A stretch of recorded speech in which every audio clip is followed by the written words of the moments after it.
The Material World 2. In a narration found in Sahih Bukhari, number 6416, the Holy Prophet Muhammad, peace and blessings be upon him, once advised Abdullah bin Umar, may Allah be pleased with him, to live in this world as a stranger or a traveler. And Abdullah bin Umar, may Allah be pleased with him, used to advise that when a person reaches the evening they should not expect to be alive in the morning. And if they reach the morning, they should not expect to be alive in the evening. And that a Muslim must make use of their good health before they encounter sickness, and make good use of their life before their death. This narration teaches Muslims to limit their hopes for a long life. Hopes for a long life is the main cause of failing to prepare for the hereafter, as it encourages one to dedicate their complete effort to the material world, as they are convinced they have plenty of time to prepare for the hereafter. A Muslim should not treat this temporary world as their permanent home. Instead, they should behave as someone who is about to depart it, never to return. This would inspire one to dedicate the majority of their efforts in preparing for their final destination, namely, the hereafter, and to limit their efforts in obtaining the material world which is beyond their need and responsibilities. This concept has been discussed throughout the Holy Quran and the narrations of the Holy Prophet Muhammad, peace and blessings be upon him, for example, chapter 40 Ghafir, verse 39. This worldly life is only temporary enjoyment, and indeed the hereafter, that is the home of permanent settlement. In a similar narration to the main one under discussion, which is found in Jami' at-Tirmidhi, number 2377, the Holy Prophet Muhammad, peace and blessings be upon him, described himself in this world as a rider who takes a short rest under the shade of a tree and then swiftly moves on. In order to indicate the temporal nature of this world, the Holy Prophet, peace and blessings be upon him, compared it to shade which, as everyone knows, does not last long even though it appears to be permanent. This is how the material world can appear to some. They behave as if the world will last forever, whereas in reality it will quickly fade away. In addition, this narration mentions a rider and not someone who is walking. This is because a rider would rest significantly less than someone journeying on foot. This further indicates that a person's stay in this world is very short. This is quite evident to all. Even those who reach elderly age admit their life went by in a flash. So in reality, whether one reaches old age or not, life is just a moment. Chapter 10 Yunus, verse 45. And on the day when he will gather them, it will be as if they had not remained in the world but an hour of the day. In reality, the material world is like a bridge which must be crossed and not taken as a permanent home. The same way a person does not take a bus station as their home, knowing their stay there will only be for a short while. Similarly, the world is a short stop before one reaches the eternal hereafter. When someone goes on a once-in-a-lifetime holiday, in most cases, they will limit their spending on luxury household items, such as a widescreen television, and instead make do with whatever services their hotel offers.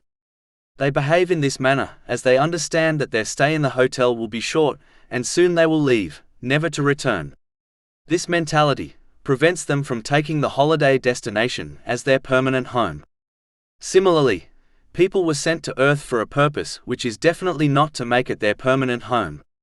Instead, they were sent to take provisions from it, so that they can safely reach their permanent home, meaning the hereafter. This involves using the blessings one has been granted in ways pleasing to him. Whenever a person intends to travel, they first acquire the provision they need in order to make the journey comfortable and successful. As indicated in the Holy Quran, the best provision for the hereafter is piety. Chapter 2 Al-Baqarah, verse 197. Indeed, the best provision is fear of Allah. This is when a Muslim fulfills the commands of Allah, the Exalted, refrains from his prohibitions and faces destiny with patience according to the traditions of the Holy Prophet Muhammad, peace and blessings be upon him, believing he only chooses what is best for his servants. Other provisions, such as food, are required in order to complete the journey from the world to the hereafter.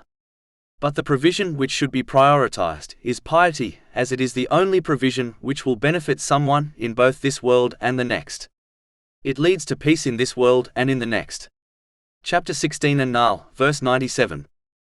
Whoever does righteousness, whether male or female, while he is a believer, we will surely cause him to live a good life, and we will surely give them their reward in the hereafter according to the best of what they used to do. As the material world is not the permanent home of a person, they should therefore act on the main narration under discussion, and either live as if they were a stranger or a traveler. The first state of being a stranger is someone who does not attach their heart and mind to their temporary home. Their only aim is to gather enough supplies so that they can return safely to their permanent home, namely, the hereafter. This is like the one who lives in a foreign country on a work visa. Their place of work is not their home, only a place to earn money so that they can return back to their homeland with it. This person will never treat the strange country as their home. Instead, they will only spend on necessary things and concentrate on saving their wealth so that they can take as much wealth as possible back to their real and permanent home. If this person spent all or the majority of their wealth in the foreign country and returned to their home country empty-handed, they would undoubtedly be considered blameworthy by their relatives. This is because they have failed in their mission and purpose of living in another country on a work visa. Similarly, a Muslim should dedicate the majority of their efforts in acquiring provisions to take to the hereafter. They should not compete for the luxuries of the material world with others. Instead, they must concentrate on their mission to acquire provisions for the eternal hereafter. If they dedicate too much effort in beautifying their temporary home, then they will enter the hereafter unprepared and empty-handed and therefore fail in their mission which Allah, the Exalted, entrusted them with. A Muslim should be honest with themselves and reflect on how many hours of the day they dedicate to the material world and preparing for the hereafter. This self-reflection will show them if they have the correct mentality or not, and how strong their faith in the hereafter really is. Chapter 87 Al-Ala, verses 16 to 17. But you prefer the worldly life, while the hereafter is better and more enduring. The Holy Prophet Muhammad, peace and blessings be upon him, was sent to mankind when they were the most lowly of people, and the vast majority of them were leading a sinful life which would have caused them to enter hell. The Holy Prophet Muhammad, peace and blessings be upon him, called them towards the path of truth with clear proofs. Many of these people accepted his clear message and followed him. He promised them that Islam would conquer many nations, and much wealth would be obtained by the Muslims. But he warned them not to become distracted by the luxuries of the material world. An example of this warning is mentioned in a narration found in Sunan Ibn Majah, number 3997. The Holy Prophet Muhammad, peace and blessings be upon him, warned that competing for the unnecessary luxuries of the material world would destroy people. Therefore, he advised Muslims to content themselves with the basic necessities in order to fulfill their responsibilities and needs, and instead concentrate on preparing for the hereafter. Everything the Holy Prophet Muhammad, peace and blessings be upon him, promised Muslims came true. When the world was open to the Muslims, the majority of them became busy with competing, collecting, hoarding, and enjoying the excess of the material world. Thus, they gave up preparing for the hereafter correctly, as they were told to, by the Holy Prophet Muhammad, peace and blessings be upon him. Only a few accepted his advice, and only took what they needed from the material world in order to fulfill their needs and responsibilities, and dedicated the majority of their efforts in preparing for the eternal hereafter. This small party, meaning the companions, may Allah be pleased with them, and the righteous predecessors, caught up with the Holy Prophet Muhammad, peace and blessings be upon him, in the hereafter, as they practically followed his advice and footsteps. On the other hand, the majority continued in their heedlessness chasing the material world until death caught them unprepared. The second mentality Muslims should adopt as advised in the main narration under discussion is that of a traveler. This person does not observe this material world as their home and instead journeys towards their true home, meaning the hereafter. This mentality is similar to a backpacker who may sleep over in different cities, but never regards them as their home. The only provision they take with them is what they can carry, meaning the essentials. This includes the things they need to survive and will help them reach their destination safely. A backpacker would never pack unnecessary items, knowing that these things will only be a burden for them. Nor will they fail to pack the essentials needed to complete their journey safely. Similarly, An intelligent Muslim only collects the deeds from this material world in respect to actions and speech which will help them reach the hereafter safely. They will turn away from all actions and speech which will become a burden for them in both this world and the next. This is the attitude the Holy Prophet Muhammad, peace and blessings be upon him, advised the companions, may Allah be pleased with them, to adopt in a narration found in Sunan Ibn Majah, number 4104. Chapter 18 Al-Kahf, verses 7-8. Indeed, we have made that which is on the earth adornment for it, that we may test them as to which of them is best indeed. And indeed, we will make that which is upon it into a barren ground. A Muslim must understand that the day and night are only brief stages in which people travel through, stage by stage, until they reach the hereafter. Therefore, they should use each stage by sending ahead provision to the hereafter in the form of righteous deeds. They must constantly be aware that their journey will end very soon, and they will reach the hereafter. Even if the journey looks long, it will ultimately feel like a moment. So one should make it a moment of obedience before it ends while they are unprepared. Chapter 10 Yunus, verse 45. And on the day when he will gather them, it will be as if they had not remained in the world but an hour of the day. With every breath one takes, they are moving towards the hereafter while leaving the world behind. Even though one may seem not to be moving, but in reality, the day and night act as their conveyance which takes them swiftly, without pause, to the next world. Muslims must realize that as they are the servants of Allah, the Exalted, soon a day will come when they will return to Him. When they return, they will be stopped for questioning. Therefore, they should prepare something good for this interrogation. They should prepare by using the blessings they were granted in this world in ways pleasing to Allah, the Exalted. But if they continue in heedlessness and fail to prepare, then they will be taken to task for what has already occurred and for what remains. Moving on to the advice of the companion, Abdullah bin Umar, may Allah be pleased with him, mentioned in the main narration under discussion. The first part of it highlights the importance of shortening one's hope for a long life in this world. A Muslim should not believe their stay in this world is long, as they could pass away at any moment.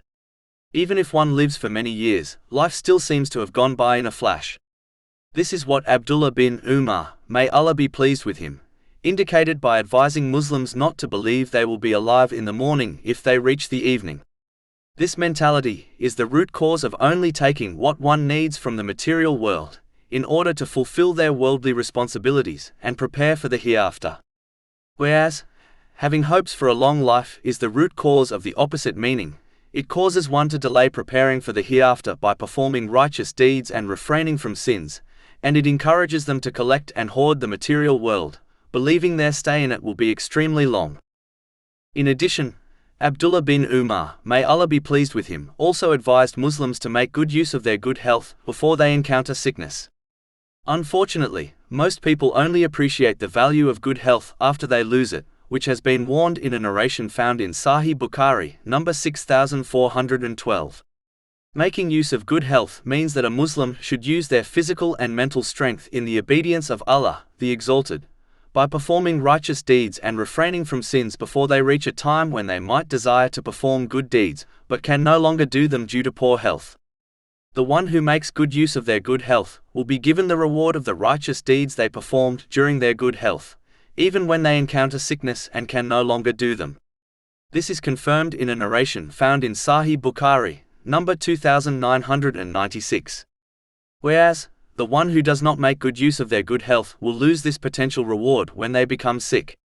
In fact, they will be left with nothing except regret. The final part of the advice given by Abdullah bin Umar, may Allah be pleased with him, is that a person should make good use of their life before death. This includes making use of all things which lead to righteous deeds, such as wealth, and avoiding all those things which prevent one from doing good deeds, such as unnecessary preoccupations. It is important for Muslims to make good use of their time before they become distracted with responsibilities which naturally occur with the passing of time, such as marriage. And to make good use of their wealth before their financial responsibilities increase. Making good use of time is essential for success, as it is a strange worldly blessing which never returns after it departs, unlike all other blessings. One must make use of their time by prioritizing their activities correctly according to the teachings of Islam.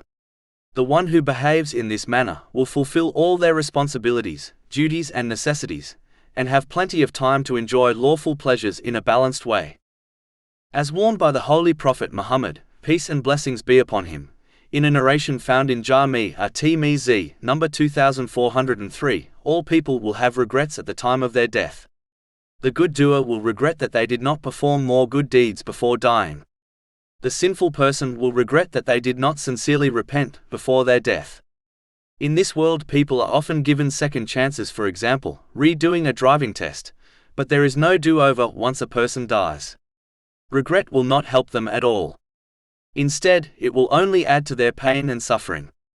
So Muslims must use the time they are given to strive in the obedience of Allah, the Exalted, before their moment ends, by fulfilling the commands of Allah, the Exalted, refraining from His prohibitions, and by facing destiny with patience. One should abandon the mentality of delaying things till tomorrow, as in most cases this tomorrow never comes. A Muslim should concentrate on today and therefore do the things which please Allah, the Exalted, as tomorrow may come in this world, but they may not be alive to witness it.